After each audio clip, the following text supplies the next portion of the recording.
ओम शांति। आज बाबा के 16 तारीख के अव्यक्त महावाक्य हैं। मुरली की रिवाइज डेट है 7 मार्च 86।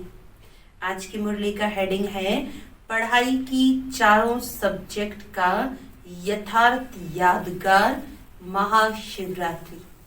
हमारी ये जो पढ़ाई है ईश्वरीय पढ़ाई, इसके चारों सब्जेक्ट का यथार्थ यादगार है महाशिवरात्रि। आज ज्ञान दाता, भाग्य विधाता, सर्व शक्तियों के वरदाता, सर्व खजानों से भरपूर करने वाले भोलानाथ बाप अपने अति स्नेही सदा सहयोगी समीप बच्चों से मिलने के लिए आए हैं। ये मिलन ही सदा काल का उत्सव मनाने का यादगार बन जाता है। जो भी भिन्न भिन्न नामों से समय प्रति समय उत्सव मनाते हैं, वह सभी इस समय बाप और बच्चों के मधुर मिलन, उत्साह भरा मिलन भविष्य के लिए उत्सव के रूप में बन जाता है। इस समय आप सर्वश्रेष्ठ बच्चों का हर दिन हर घड़ी सदा खुशी में रहने की घड़ियां वह समय है। तो इस छोटे से संगम युग के अलौकिक जीवन, अलौकिक प्राप्तियां, अलौकिक अनुभवों को द्वापर से भक्तों ने भिन्न भिन्न नाम से यादगार बना दिया है। बाबा कहते संगम युग का ये जो इतना अमूल्य घड़ियां, इतना श्रेष्ठ समय, ये बाबा कहते द्वापर से भक्तों ने क्या कर दिया, यादगार पर्व उत्सव के रूप में मना दिए।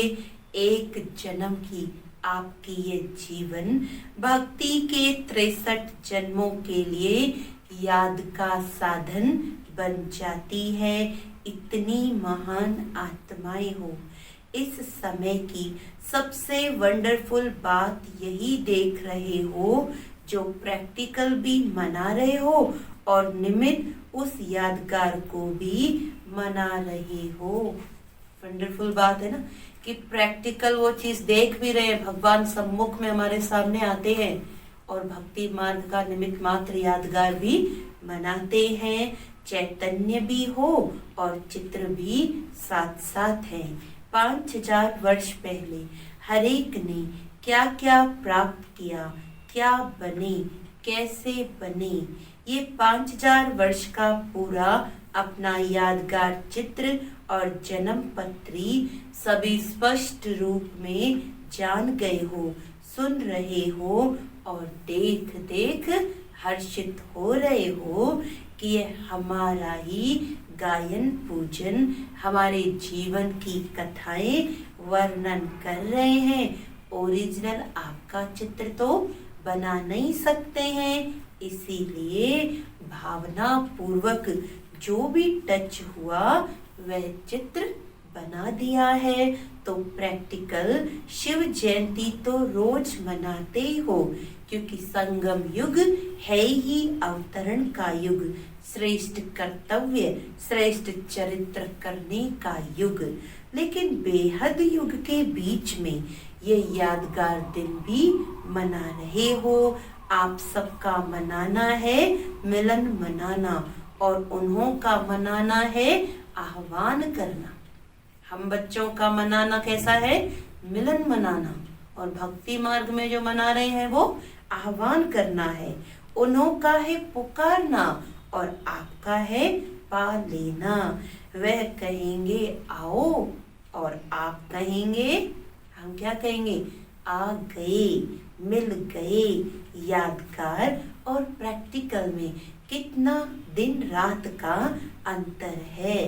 वास्तव में यह दिन भोलानाथ बाप का दिन है। भोलानाथ अर्थात बिना हिसाब के अनगिनत देने वाला।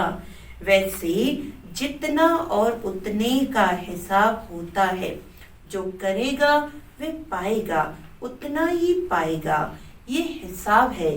लेकिन भोलानाथ क्यों कहते, क्योंकि इस समय देने में जितने और उतने का हिसाब नहीं रखता, एक का पदम गुणा हिसाब है तो अनगिनत हो गया ना।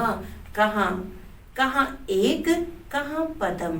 पदम भी लास्ट शब्द है, इसीलिए पदम कहते हैं। अनगिनत देने वाले भोले भंडारी का दिन यादगार रूप में मनाते हैं। आपको तो मिला है जो अब तो भरपूर हो ही, लेकिन 21 जन्म 21 पीढ़ी सदा भरपूर रहेंगे। इतने जन्मों की गारंटी और कोई कर नहीं सकता। कितना भी कोई बड़ा दाता हो, लेकिन अनेक जन्म का भरपूर भंडारा होने की गारंटी कोई भी कर नहीं सकता।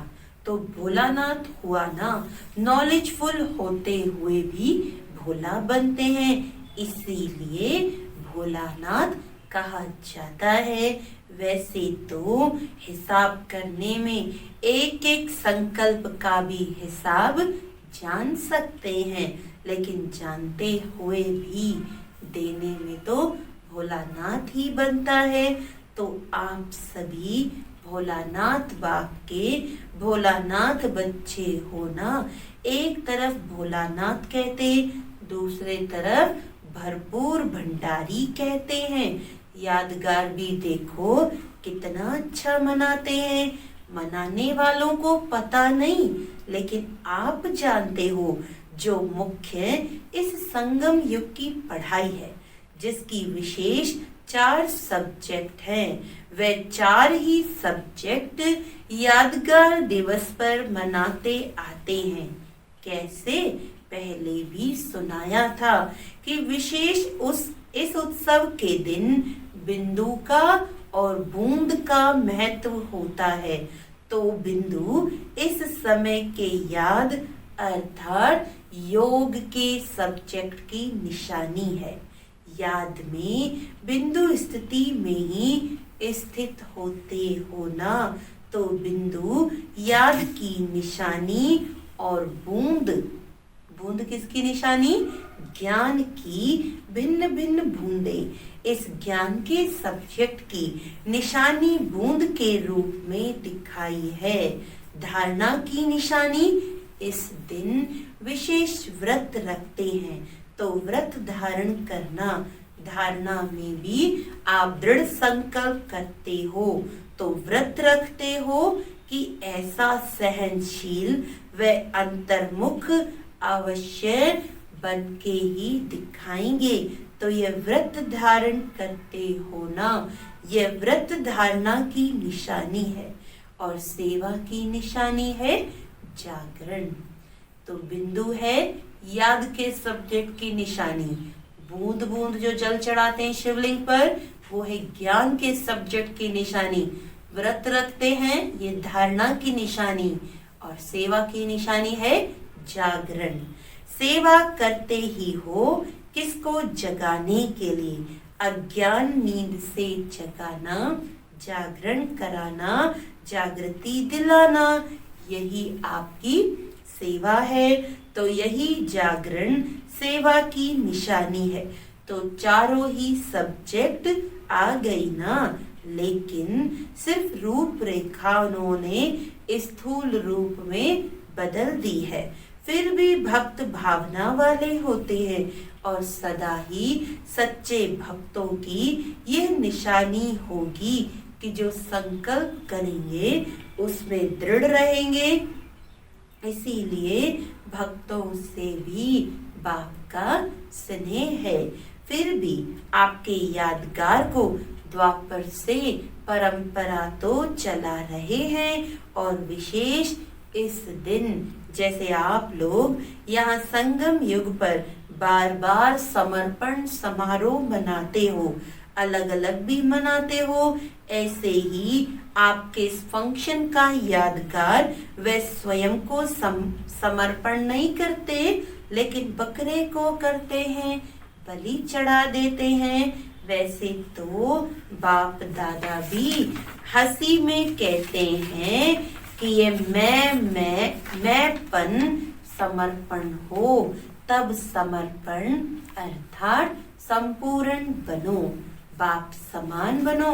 जैसे ब्रह्मा बाप ने पहला पहला कदम क्या उठाया, मैं और मेरापन का समर्पण समारोह। माना किसी भी बात में मैं के बजाय सदा नेचुरल भाषा में, साधारण भाषा में भी बाप शब्द ही सुना।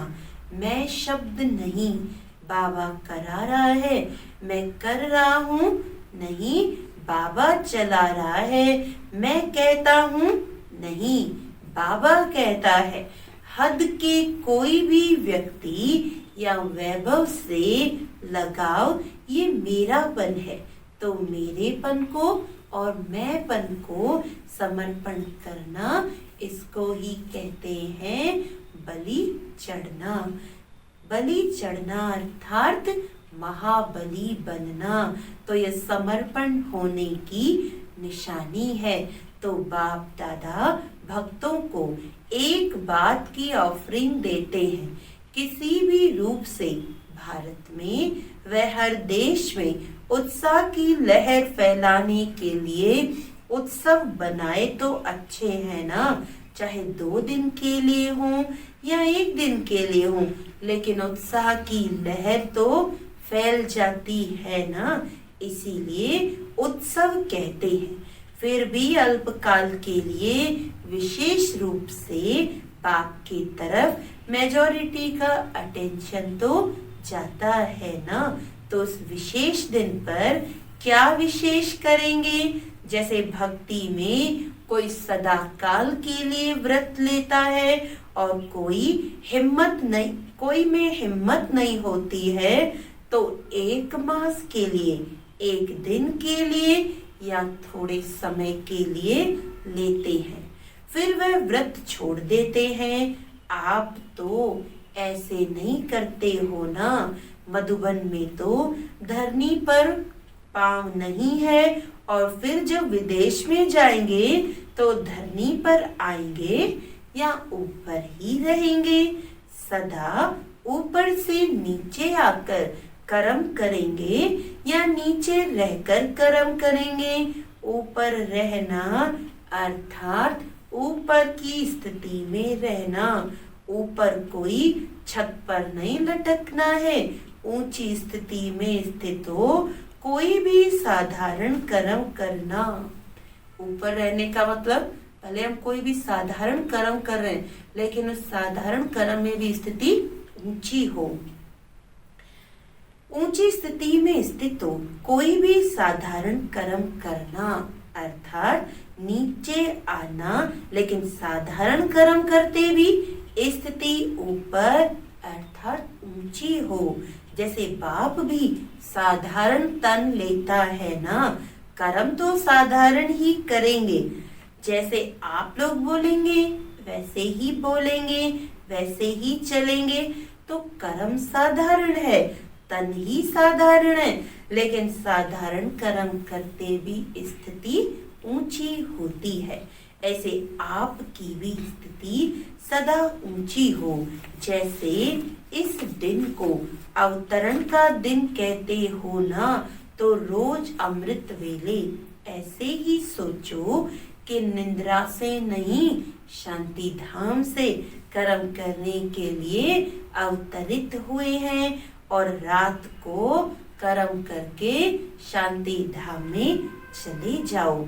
तो अवतार अवतरित होते ही हैं श्रेष्ठ कर्म करने के लिए। उनको जन्म नहीं कहते हैं, अवतरण कहते हैं। ऊपर की स्थिति से नीचे आते हैं, यह है अवतरण। तो ऐसी स्थिति में रहकर कर्म करने से साधारण कर्म भी अलौकिक कर्म में बदल जाते हैं। जैसे दूसरे लोग भी भोजन खाते और आप कहते हो ब्रह्मा भोजन खाते हैं, फर्क हो गया न। चलते हो लेकिन आप फरिश्ते की चाल चलते, डबल लाइट स्थिति में चलते, तो अलौकिक चाल अलौकिक कर्म हो गया। तो सिर्फ आज का दिन अवतरण का दिन नहीं, लेकिन संगम युग ही अवतरण दिवस है। आज के दिन आप लोग बाप दादा को मुबारक देते हो, लेकिन बाप दादा कहते हैं पहले आप। अगर बच्चे नहीं होते तो बाप कौन कहता? बच्चे ही बाप को बाप कहते हैं। इसीलिए पहले बच्चों को मुबारक। आप सब बर्थडे का गीत गाते हो ना? बर्थडे का गीत कौन सा गाते? Happy birthday to you. बाप दादा भी कहते हैं happy birthday to you. Birthday की मुबारक तो बच्चों ने बाप को दी, बाप ने बच्चों को दी, और मुबारक से ही पल रहे हो। आप सबकी पालना ही क्या है? बाप की, परिवार की बधाइयों से ही पल रहे हो। बधाइयों से ही नाचते गाते पलते उड़ते जा रहे हो। ये पालना भी वंडरफुल है। एक दो को हर घड़ी क्या देते हो? बधाइयाँ हैं। और यही पालना की विधि है। कोई कैसा भी है वह तो बाप दादा भी जानते हैं। आप भी जानते हो कि नंबरवार तो होंगे ही। अगर नंबरवार नहीं बनते फिर तो सतयुग में कम से कम 1.5 लाख तख्त बनाने पड़े। इसीलिए नंबरवार तो होने ही है। तो नंबरवार होना है, लेकिन कभी कोई को अगर आप समझते हैं कि ये रॉन्ग है, ये अच्छा काम नहीं कर रहा है, तो रॉन्ग को राइट करने की विधि या यथार्थ कर्म नहीं करने वाले को यथार्थ कर्म सिखाने की विधि, कभी भी उसको सीधा नहीं कहो कि तुम तो रॉन्ग हो। यह कहने से वे कभी नहीं बदलेगा। जैसे आग बुझाने के लिए आग नहीं जलाई जाती है, उसको ठंडा पानी डाला जाता है। इसीलिए कभी भी उसको पहले ही कहा कि तुम रॉन्ग हो, तुम रॉन्ग हो, तो वह और ही दिल शिकस्त हो जाएगा। पहले उसको अच्छा अच्छा कह करके थमाओ तो सही। पहले पानी तो डालो, फिर उसको सुनाओ कि आग क्यों लगी। पहले यह नहीं कहो कि तुम ऐसे हो, तुमने ये किया ये किया। पहले ठंडा पानी डालो, पीछे वह भी महसूस करेगा कि हाँ, आग लगने का कारण क्या है और आग बुझाने का साधन क्या है। अगर बुरे को बुरा कह देते तो आग में तेल डालते हो। इसीलिए बहुत अच्छा करके पीछे उसको कोई भी बात दो तो उसमें सुनने की, धारण करने की हिम्मत आ जाती है। इसीलिए सुना रहे थे कि बहुत अच्छा, यही बधाइयाँ हैं।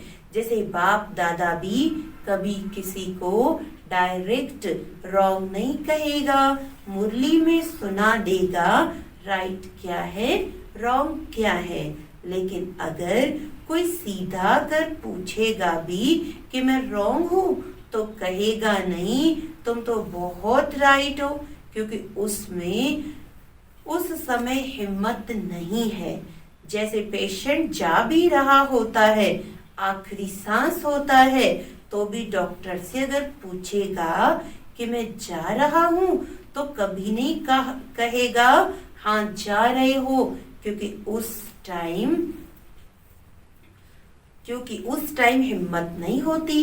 किसी की दिल कमजोर हो और आप अगर उसको ऐसी बात कह दो, वह तो हार्ट फेल हो ही जाएगा। अर्थात पुरुषार्थ में परिवर्तन करने की शक्ति नहीं आएगी। तो संगम युग है ही बधाइयों से वृद्धि को पाने का युग। यह बधाइयाँ ही श्रेष्ठ पालना है। इसीलिए आपके इस बधाइयों की पालना का यादगार जब भी कोई देवी देवता का दिन मनाते हैं, तो उसको बड़ा दिन मानते हैं। दीपमाला होगी, शिवरात्रि होगी तो कहेंगे आज बड़ा दिन है।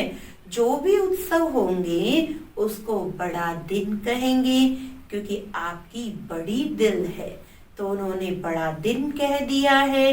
तो एक दो को बधाइयां देना ये बड़ी दिल है, समझा? ऐसे नहीं कि रॉन्ग को रॉन्ग समझाएंगे नहीं, लेकिन थोड़ा धैर्य रखो। इशारा तो देना पड़ेगा, लेकिन टाइम तो देखो ना, वह मर रहा है और उसको कहो मर जाओ मर जाओ, तो टाइम देखो, उसकी हिम्मत देखो। बहुत अच्छा कहने से हिम्मत आ जाती है, लेकिन दिल से कहो, ऐसे नहीं बाहर से कहो तो वह समझे कि मेरे को ऐसे ही कह रहे हैं। ये भावना की बात है। दिल का भाव रहम का हो तो उसके दिल को रहम का भाव लगेगा। इसीलिए सदा बधाइयां देते हो, बधाइयां लेते रहो। ये बधाई वरदान है। जैसे आज के दिन को गायन करते हैं, शिव के भंडारे भरपूर, तो आपका गायन है सिर्फ बाप का नहीं, सदा भंडारा भरपूर हो।